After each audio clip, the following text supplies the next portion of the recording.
निर्मला सीतारमन जी ने वित्त मंत्री ने आज अपना 8वां बजट पेश किया।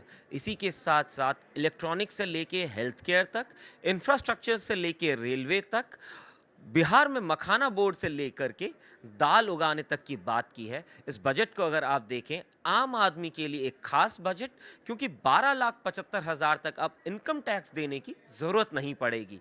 इस खास बजट पे बात करने के लिए हमारे साथ विनोद शर्मा जी और नरेश तेहरान सर हैं। सर, जी बिज़नेस में आप दोनों का स्वागत है। सर, पहला सवाल विनोद सर, अगर मैं आपसे पूछ सकूं, इलेक्ट्रॉनिक मैन्युफैक्चरिंग किस तरीके से इस बजट में एक तरीके से खास जगह भी दी गई है। इसी के साथ-साथ अगर आप बात करें, जिस तरीके से क्रिटिकल मिनरल्स की यहाँ पे एक स्पेसिफिक बात की गई है, 12 और नए मिनरल्स को जोड़ा गया है उस लिस्ट में। किस तरीके से आप देखते हैं इसको? कितना खास ये बजट देश के इलेक्ट्रॉनिक मैन्युफैक्चरिंग में बनाता है? क्योंकि लिथियम आयन बैटरी की अगर आप बात करें, उसकी रिसाइक्लिंग की एक तरीके से बात की गई है। आप किस तरीके से देखते हैं सर इसको? जहाँ तक मैन्युफैक्चरिंग का सवाल है, इस बजट में उस पे बहुत एम्फेसिस मिला है।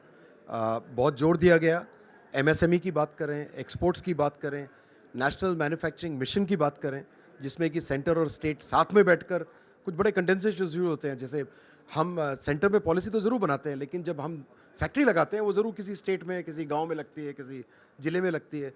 तो लैंड के इश्यूज़ होते हैं, लेबर कोड अभी तक इम्प्लीमेंट नहीं हुए हैं, बिजली एक मोनोपोली का विषय रहा है। तो मेरे ख्याल से कुछ चीज़ें ऐसी हैं जो नॉन फिस्कल हैं, लेकिन बहुत बड़ा इम्प्रूवमेंट, बहुत बड़ा सुधार का रुझान दिखाई दिया आज के बजट में, जो मैडम ने कहा। एक्सपोर्ट्स की अगर हम बात करें तो उसमें इलेक्ट्रॉनिक सेक्टर का विशेष मेंशन किया गया, और उसका एक कारण है, पीएलआई के चलते आपने देखा होगा, और प्राइम मिनिस्टर मोदी साहब हमें कई बार याद भी दिलाते हैं देश को, कि हम एक लार्ज इंपोर्टर थे, आज हम सेकंड लार्जर एक्सपोर्टर बन गए हैं मोबाइल फ़ोन्स के। तेल के बाद आपको जानकर खुशी होगी कि अगला एक्सपोर्ट का आइटम आज मोबाइल फ़ोन्स है। हम चाहते हैं कि ये केवल मोबाइल फ़ोन पर ना रुक जाए, ये जर्नी जो हमारी है। Television sets, IT hardware, laptops, notebooks, tablets, of course mobile phones, and also auto electronics, जैसे आपने मेंशन किया, electric mobility and lithium ion, new energy, जितनी भी ग्रीन एनर्जी है, सोलर, विंड, आज न्यूक्लियर का भी मेंशन हुआ। तो ये कुछ नए जो टेक्नोलॉजी आ रही हैं, नए आइटम्स आ रहे हैं, क्या हम इनको केवल इंपोर्ट करते रहेंगे, या इसमें केवल असेंबली करेंगे जो हमने मोबाइल फ़ोन में की, या अब हम उसकी डीप डाउन मैन्युफैक्चरिंग करेंगे? मेरे ख्याल से आज बहुत हमें ग्रीन सिग्नल्स दिखाई दिए, कि सरकार बहुत प्रतिबद्ध है इस बारे में कि मैन्युफैक्चरिंग हो, एमएसएमईज़ में मैन्युफैक्चरिंग हो, और न केवल इस देश के लिए हम मैन्युफैक्चर करें, बट हम दुनिया को एक प्रतिस्पर्धी रूप में एक अच्छे कॉम्पिटिटिव लेवल पर कर सकें। सरकार की प्रतिबद्धता से ज़्यादा मुझे सरकार का एक फ़ोकस और एक विज़न क्लियर दिखा कि हम 2030 तक ये करेंगे, 35 तक ये करेंगे, ये हमारा सेट है टारगेट, यहाँ पे हम पहुँचेंगे। जिस तरीके से आपने कहा सर कि हम इस चीज़ को आगे और कैसे बढ़ा सकते हैं, इस मैन्युफैक्चरिंग को, इलेक्ट्रॉनिक मैन्युफैक्चरिंग को कैसे आगे बढ़ा सकते हैं। नरेश सर, मैं आपसे पूछना चाहूँगा, अगर आप हेल्थ केयर सेक्टर की बात करें, हेल्थ केयर मैन्युफैक्चरिंग की बात करें, इंडिया में हमने देखा कई चीज़ हम अब खुद इंडिया में प्रोड्यूस भी कर रहे हैं, मैन्युफैक्चर भी कर रहे हैं, और उसी के साथ-साथ कई चीज़ें इंपोर्ट भी कर रहे हैं। किस तरीके से देखते हैं इस बजट को, आपके electronic manufacturing specifically in health care sector sir?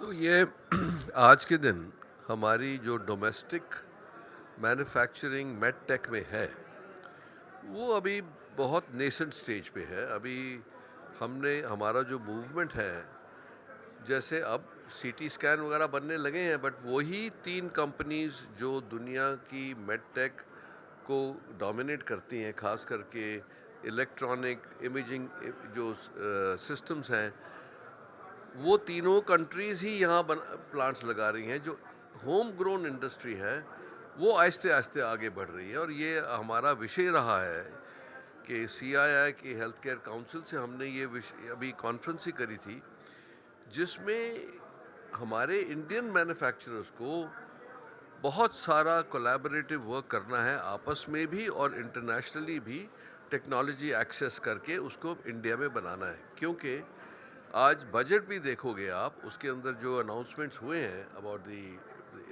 The electronic industry and all that, वो तो इसी को इनकरेज करने के लिए कि जो विकसित भारत की बात हो रही है 47 में, वो ये स्टेप्स उसी तरफ जा रहे हैं।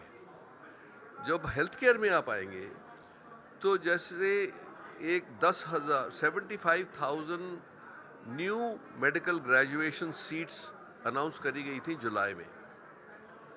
आज 10,000 उनमें से ऑपरेशनलाइज होने की बात हुई इस साल में।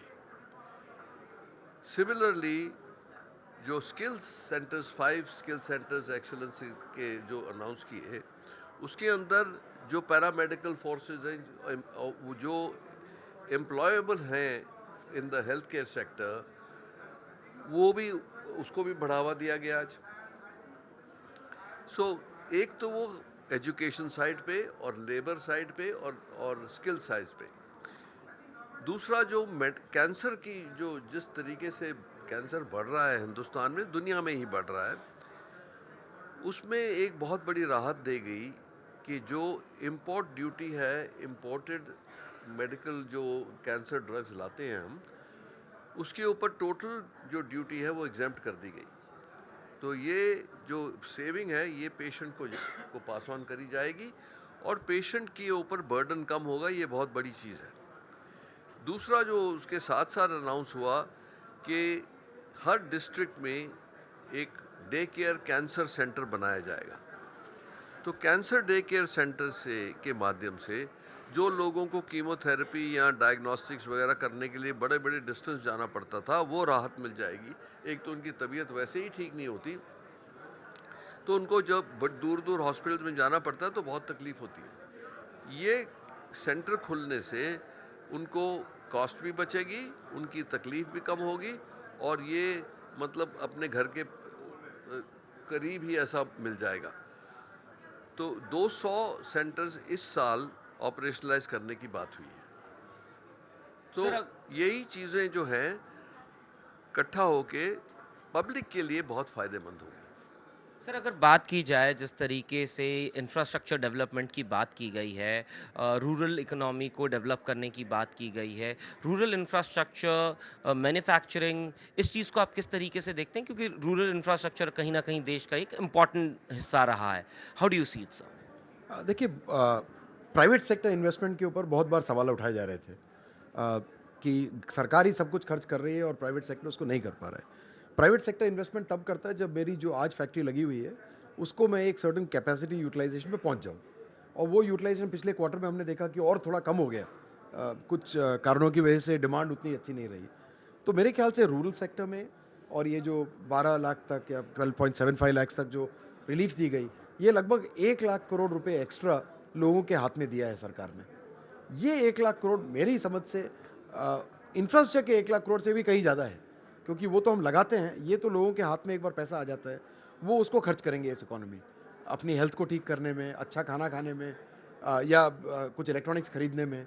सो वो एक इकोनॉमी को किक स्टार्ट करता है। मेरे ख्याल से जो हम कहते हैं वर्चुअस साइकिल, लोगों के पास पैसा हाथ में आएगा, उससे इकोनॉमी थोड़ी बढ़ेगी, मैन्युफैक्चरिंग और होगा, रूरल फ़ायदा होगा, इन्वेस्टमेंट आएगा, और वो एक साइकिल, एम्प्लॉयमेंट आ जाएगा, उनको फिर कुछ पैसा मिलेगा। क्योंकि हम कब तक ये मनरेगा और ये सब पे आउट्स पर डिपेंड करेंगे? ज़रूरत ये है कि हमारे जो 880 मिलियन, अगर मुझे नंबर याद है, जिनको हम किसी हद तक फ्री राशंस या फ्री फूड सब्सिडाइज करते हैं, ये हमेशा तो नहीं चल सकता। लगभग 60 करोड़ लोगों का नंबर था वो। 60, तो या हो सकता है मैं कुछ ज़्यादा बोल रहा हूँ, गलत नंबर, लेकिन उतने लोगों को आप कब तक, लगभग हमारे पॉपुलेशन का आधा है वो, राइट? सो आधे लोगों को बाकी आधे तो नहीं खींच सकते हमेशा। तो ये बहुत ज़रूरी है, और मेरे ख्याल से आज ज़रूर ये पहले से ही शुरू हो गई थी ये बात। पिछली बार हमने एम्प्लॉयमेंट के ऊपर कुछ सुना था, अप्रेंटिसशिप स्कीम, इंटर्नशिप स्कीम। सो ये सब मिलकर एक किसी बजट को मेरे ख्याल से एक साल में ना देखा जाए, लेकिन ये रुझान देखा जाए कि ये कहाँ हमको ले जा रहे हैं। तो उसमें मुझे लगता है कि इकोनॉमी को एक आत्मनिर्भर करना, ज़्यादा से ज़्यादा चीज़ों को हम यहीं बनाएं। डॉक्टर साहब ने कहा जैसे कि मेडटेक में भी हम कब तक दूसरों पर डिपेंड कर सकते हैं, जबकि हमारे पास टैलेंट है, हमारे इंजीनियर्स खुद डिज़ाइन कर सकते हैं, लेकिन हो सकता है कुछ मैन्युफैक्चरिंग हम नहीं करते हैं, कुछ कंपोनेंट्स मिसिंग है। आपने लिथियम आयन सेल्स की बात की, आज हमारा चीन के ऊपर उसमें बहुत निर्भरता है, और हो सकता है चीन कल हमें उसकी मशीनें देने से मना कर दे, लेकिन हमारे पास वो टेक्नोलॉजी है। अगर एक अच्छी पॉलिसी बनेगी, और जितनी भी मैन्युफैक्चरिंग आज हम बात कर रहे हैं, वो ज़माना गया कि मैं एक फैक्ट्री लगा रहा हूँ केवल हिंदुस्तान के लिए, केवल उसको मेरठ में बेचने के लिए। आज जो मैं फैक्ट्री लगाता हूँ उस स्केल पे लगाता हूँ कि पूरी दुनिया मेरा मार्केट है। तो उस मार्केट से मुझे जुड़े रहने के लिए ऐसा चाहिए कि 4-5 साल मेरी पॉलिसी क्लियर हो, मुझसे क्या उम्मीद है वो भी क्लियर हो, और जो लेबर लॉज हैं, लैंड है, सब कुछ उसमें एक बार क्लियर हो जाए, और हमें उम्मीद है कि उसकी एक बहुत अच्छी पहल आज हुई। जी बिज़नेस से बात करने के लिए आप दोनों का बहुत बहुत शुक्रिया sir. Thank you so much.